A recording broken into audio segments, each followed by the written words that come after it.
All right, we're at 9.5 centimeters last time we checked, and yeah, it's almost pushing time. We're just waiting on the doctor.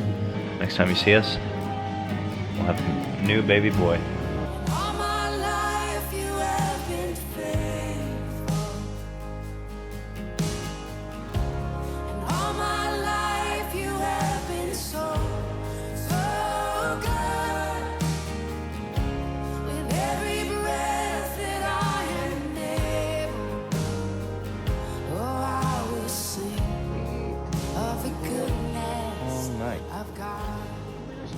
And so she was like, yeah, like this is your birth, you're in control. And I was like, that was the theme. They kept saying, this is your birth, this is your birth, you are in control. And I felt so in control. It was amazing. The whole time I felt in control.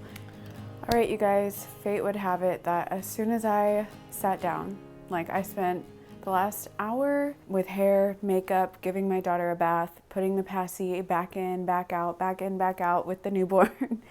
And then got him to sleep, got him settled, and then as soon as I like put the tripod here, put the microphone on, I hear him grunting away as if he is waking up. So it wouldn't be a birth story if your newborn didn't somehow not sleep their normal 2 hours. But hi, bud.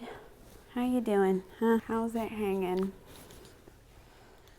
So just now I decided to just hook the mic back up and we'll just do this while we're breastfeeding. We might have some breastfeeding sounds, but that's okay. Babies are super content when they nurse, so perfect timing. My toddler is occupied right there out of the frame. And we're just gonna get into it. So I always wanted to film my birth story with my daughter, but I had so much to process after the first one. I just didn't know, like in hindsight, looking back, it was a great birth. But coming out of it, I was so shocked, like that I even had a vaginal birth, because most of the women around me have had C-sections. And I just was like, you know what, that's a possibility for me. My mom had all C-sections, so my mother-in-law had C-sections. She said that her genetics produced giant-headed babies, so I was just like, okay, I'm probably gonna have a C-section, but I'm really gonna try hard for a vaginal birth. So I read Anime's Guide to Childbirth, listened to every birth story, watched every birth vlog, and I just was super into birth. Like, I learned so much the first time and ended up going into prodromal labor 2 weeks prior to having my daughter. So I was kind of in and out of this weird labor and I was super confused and I was just like, what is this?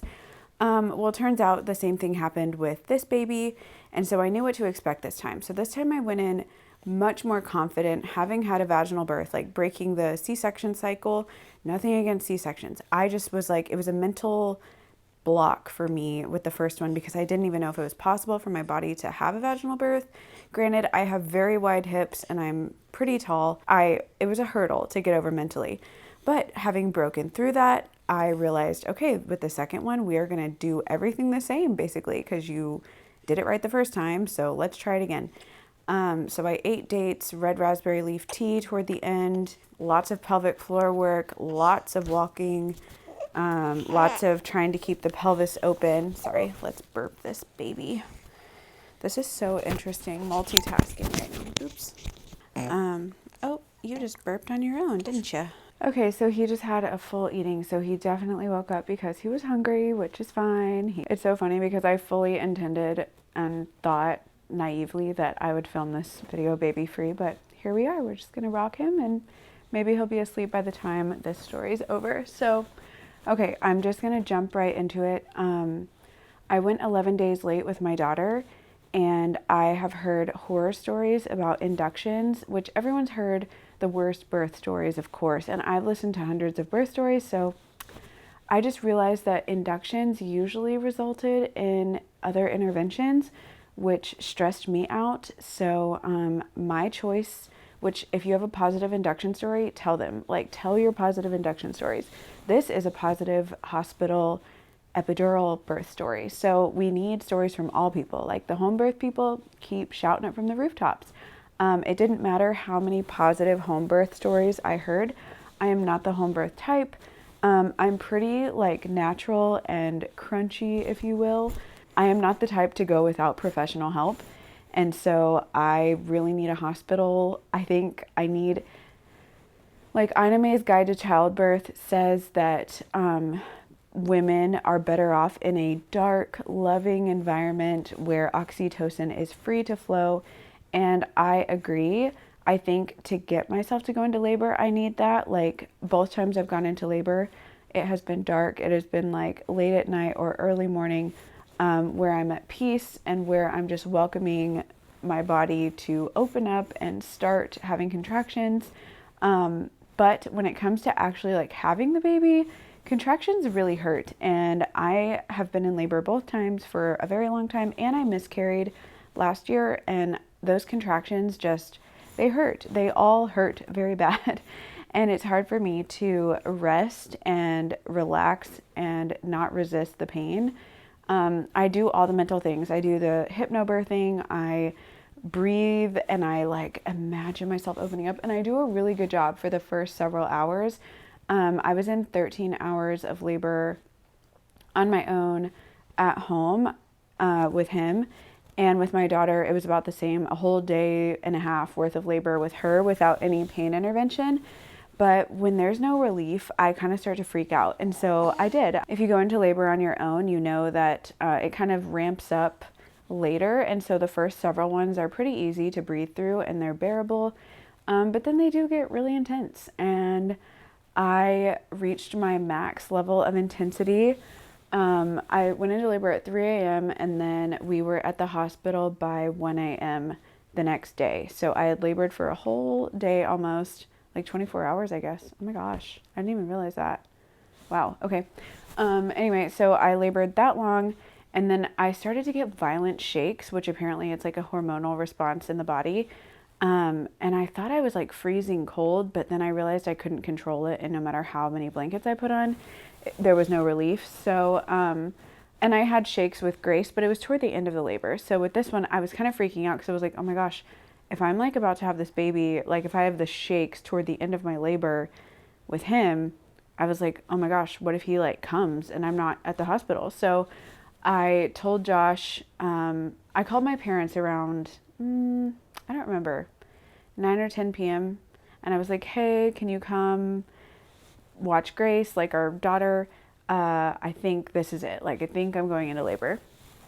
And so we went to bed that night, and then I couldn't sleep through the labor pains. Like, I would kind of fall asleep in between, and then I realized like, okay, no, these hurt really bad, to where I had to like moan through them. And before I move forward, I just want to note that I did go 6 days late with him, and I'm so proud of myself for being patient and for waiting, because we did schedule an induction date. We scheduled the induction date to be at 13 days post due date, which would have been my husband's birthday, and I didn't like that. I didn't like the idea that my husband would share a birthday with our son. I just didn't like that. So I was like, everybody pray that we beat the induction date. And I just, something in me knew. I have a journal over there on my counter in the kitchen where I wrote out tons of prayers before. I was like, God, I want this, and this, like kind of like a vision for the birth. And it wasn't a birth plan. It's literally just like asking God and inviting him into your worries and your stress and saying, but also whatever happens, happens. And so I did that. I did that like 3 days before I went into labor. And then I was so happy when it all worked out, because I don't know, I was kind of getting anxious there for a minute, and I had a few freakouts, like breakdowns, where I got super emotional. I was like, Josh, I just don't know. And I don't like to share my feelings with people, but I do share them with my husband. And so he had to put up with a little bit of that. And he was stressed out too, because he's like, okay, when are we going to do this? Why is Sydney so patient? Like, he said if he were a woman, he would just induce, because he's like a planner. He's someone who likes to know things well in advance and plan life around that. But I just didn't want to induce. So I'm so glad I waited, because we went into labor 6 days late. I had my parents come, and then we drove to the hospital, and I know labor can stall on your way to the hospital. So I was being super intentional to like protect my peace. And Josh was like fumbling with the keys before we left out the door at the house. And I kind of snapped at him like, okay, like just get rid of the keys, like give the keys to my parents, like let's go. For some reason, that exchange just took a good 15 seconds too long. And I was like, all right, I need to leave, because I wanted to protect that labor state. You want to like stay in that flow. But at the same time, it hurts. So it's like, I'd love for it to stall just to like take some pain away. So we're driving to the hospital, and they're about 6 to 7 minutes apart, varying. And I would get nervous because I was like, okay, 7 minutes have passed. Where's the contraction? And then it would hit. And the hospital is like 15 minutes away from us. So we drove all the way down there, and I felt my chills calm down. I had chills the whole drive there. And I felt them calm down, and I was like, oh no, labor is going to stall. And so we sat in the truck outside the hospital for a few minutes, and I was like, let me just have like 3 contractions before we go in there. And so I let them come, and they were a good 7 minutes apart. No longer intense, like 6 minutes apart. But I was like, okay, this is fine. Hopefully they'll admit me. And so we walk in, they wheel me back. I go into the triage room, or the room where they check you to make sure you're admitted. And I was praying, because like with my daughter, I had to go to the hospital 3 different times and they would not admit me. They finally admitted me, and I never even dilated. Like I was never dilated. But I was in labor. Like I had all these contractions, but my body was resisting it so much that my cervix never dilated until I got into the actual admittance room. And so with him, I was super nervous about that. I was like, I don't want to be denied. Like these contractions hurt. It's time to have this baby. I'm 6 days late. My belly was ginormous. I was like, this is over. This is over for me. I'm having a baby. I'm laboring in the room. It hurts. Josh is there with me. We're just like breathing through it. The lady comes in. They show me the contractions. They were every 7 minutes still. And she checked me, and she said I was at a 3. And I was like, praise the Lord, because I was so nervous. And then she said the magic word. She was like, yeah, we'll admit you. And I was like, praise the Lord. Like, if you're below a 3 and if your contractions are like 10 minutes apart, it's like they tell you to go home and labor more. And I just could not handle that emotionally. I was like, no, I need to go in. I will do whatever it takes to avoid that induction. And just the like morale goes so low when they send you back home. Like my morale was pretty low with my daughter. So it was already kind of like a negative feeling at the start of the birth. But with this one, I was like, oh my gosh, yay, we're admitted. And Josh was super excited. He texted everybody in the family, and then it was showtime, because for some reason, I'm like the only one around who like waits for the baby to come. Like several people get induced, and I just don't think like the older generations really understood that. Like they're like, okay, Sydney, is this safe? Like I know they were worried about me with Grace, because 11 days late. And she wasn't a giant baby. He wasn't, I don't think he was giant. He was 8 pounds, 11 ounces. I don't know. My body handled it really well. We'll get to the end, of course. But so they admitted me, and I think we were admitted around like 1:30 in the morning.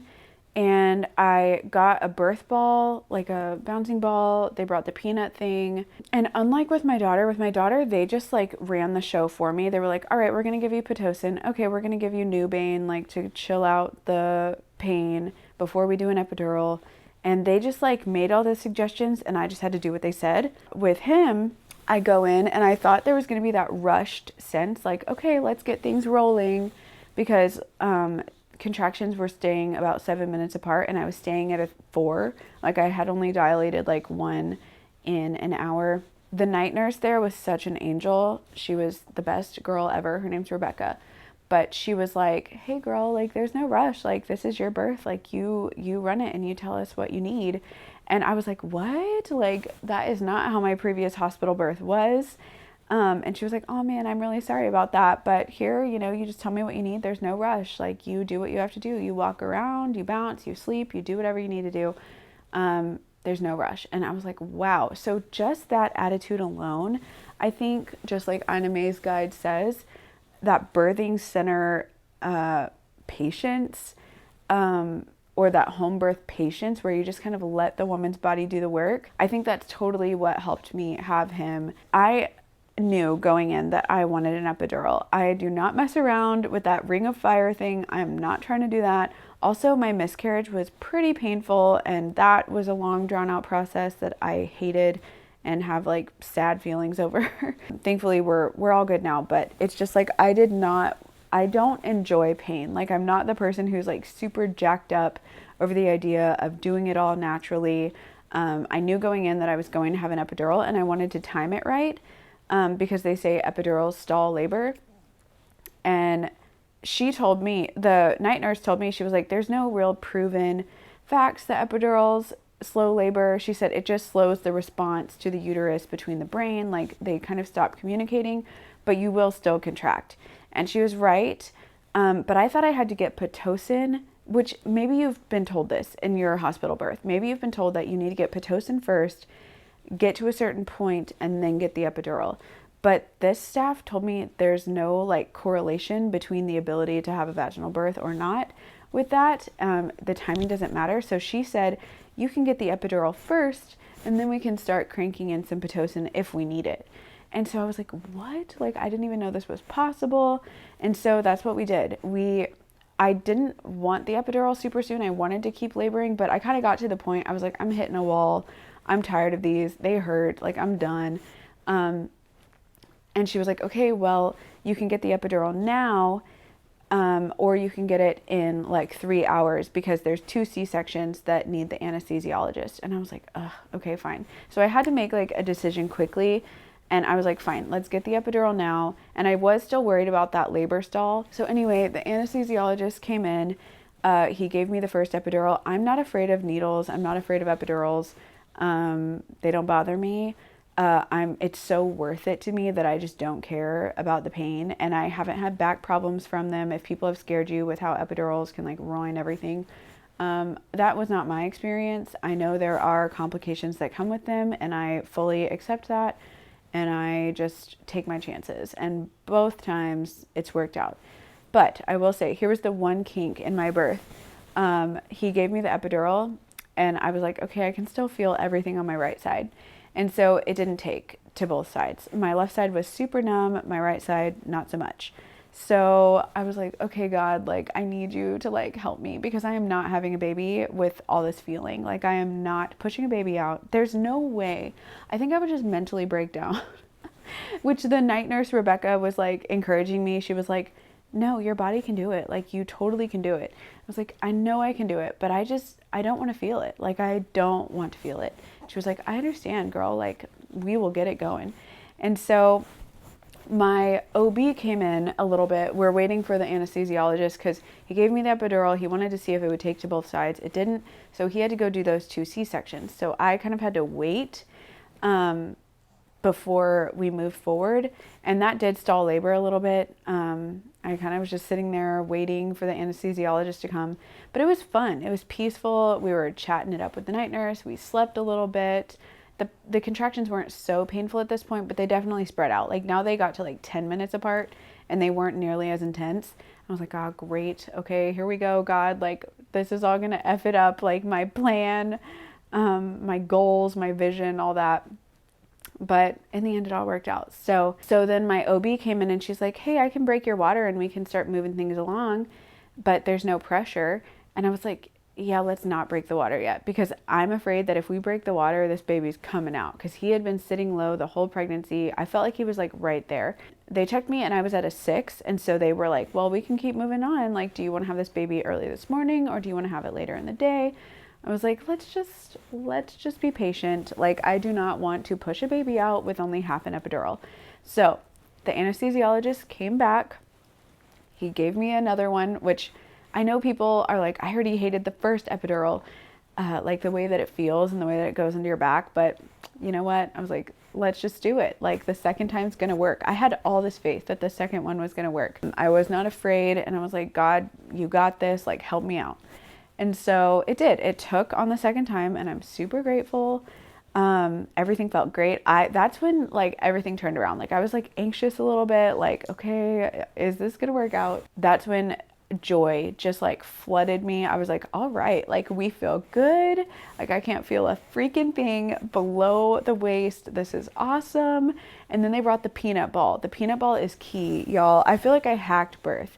First of all, I got the epidural out of order. Like, I got epidural first, Pitocin second, and then the peanut ball. And that little combination, I went from a 6 to a 10 in less than an hour and a half. So once we got that epidural working, they cranked up the Pitocin, which I couldn't feel, thank God. Had the peanut ball between my legs, took a little cat nap, and then I was like, hey, I think my water just broke. And the lady was like, oh, awesome, that's great. And so they checked and it did break. And then she was like, oh my gosh, you're ready. She was like, his head's right there. I was like, yeah, I feel a lot of pressure. I knew as soon as my water broke, just like with my daughter, as soon as my water broke with my daughter, I'm pointing because she's over there. As soon as my water broke with Grace, I felt her head like move into position and I was like, all right, time to push. They made me hold pushing with Grace for like 15 minutes and I was like basically screaming in pain, which was a bummer. But with him, that wasn't the case. It was so peaceful. We were so in control and it was insane. So I did have to wait for the OB to come. And that was fine because the nurse was a genius. She was like, hey, if you're feeling too much pressure and you feel like you need to push, we still have to wait a few minutes for your doctor to get over here. So I will just turn your Pitocin down if you'd like. I was like, what? Like, I didn't even know we could do that. And so she was like, yeah, like this is your birth, you're in control. And I was like, that was the theme. They kept saying, this is your birth, you are in control. And I felt so in control. It was amazing. The whole time I felt in control. It's happening, folks. It's happening. We were at 9.5 centimeters. They turned the Pitocin down to... Did you text my parents that? Yeah. Okay. We lowered the Pitocin to a 2. I didn't feel the need to push like if they cranked it up, I would have been like, I need to have this baby now. But we lowered it, so I was able to patiently wait for the doctor. Baby's heart rate was fine the entire time. My blood pressure was fine the entire time. Everything was safe. Otherwise, I wouldn't have done it. By the way, like I'm open to any intervention needed if the baby is not safe, of course. Doctor comes in and they call her the olive oil doctor, which maybe this is TMI for some of you guys, but I was excited for that because with my daughter, I had an episiotomy. I consented to it, of course, and I was just like, sure, like, let's just do what we have to do in the moment. My doctor was like, no, I don't really do episiotomies. I just use olive oil. And they do like the perineal massage with the olive oil. And that's what she did. Like, she literally, on her table of all the tools that they need when they catch the baby, she literally like opens like medical grade olive oil. And yeah, pushing, I think I pushed for less than 10 minutes. It really wasn't that bad. I had to do like 12 rounds of pushing, just like, all right, Sydney, hold your breath and push, like bear down, push. And they were super encouraging and they were like, all right, Sydney, one more push and you're going to have this baby. And when they said that, I was like, yay, like this is so awesome. And then his head came out and I heard him cry. Like, that was the crazy thing. His head came out and I heard him go, like he had all this amniotic fluid inside of him. And as I was pushing, I heard him cry. Like his body's not even out of my body. And we heard him like sputter. And that's when I just like started smiling. My husband started crying and I'm just like laughing, just like, oh my gosh, like this is happening. This is so great. And it wasn't horrible. And we're doing it. And anyway, so I push, and then he's out. His body's out and he's sputtering. He was filled with so much amniotic fluid. I don't know what that's about, but it was beautiful. They put him on my chest. They didn't cut the cord until like 10 minutes later, and I didn't even ask them to do delayed cord clamping. I just was like, whatever happens, happens. And it was beautiful. It was a beautiful experience, and I was super grateful. And I'll say there was a moment where Josh and I both started crying when they told me I was at a 10. Josh and I both like broke down, like, wow, we're gonna have this baby.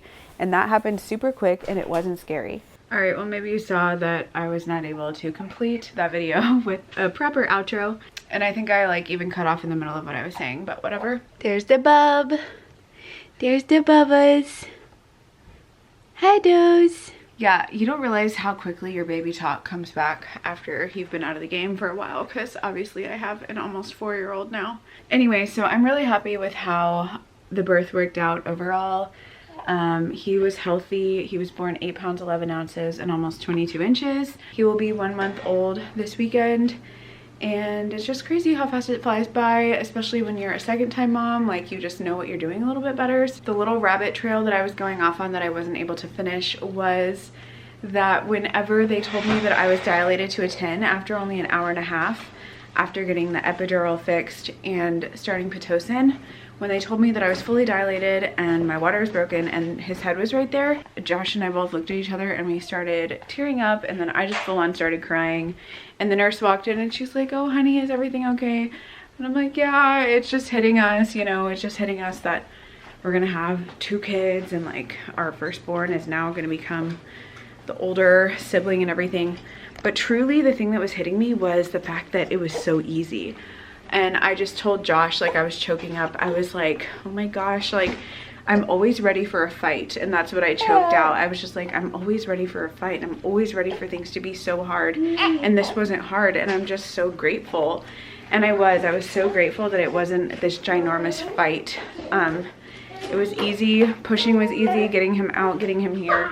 And honestly, breastfeeding's been easy. The only thing that's been kind of a hiccup so far that has made me emotional and anxious was his circumcision, because we did the Plastabell thing and it took a little bit longer to fall off. And that's probably TMI, but if you have a boy, you understand. So anyway, I hope you guys enjoyed this video. Sorry that I had to end it like this, but I will see you guys in my next one, and thanks for watching. Bye. Hi. How old are you? 3. Yep. You're a big girl. And you're a big sister now. And he's a big brother. He's a baby, yeah. He always spits up. He does spit up, yep. And sometimes the cat does too. Bye. Sometimes the cat spits up. Yep, cats throw up too. So gross.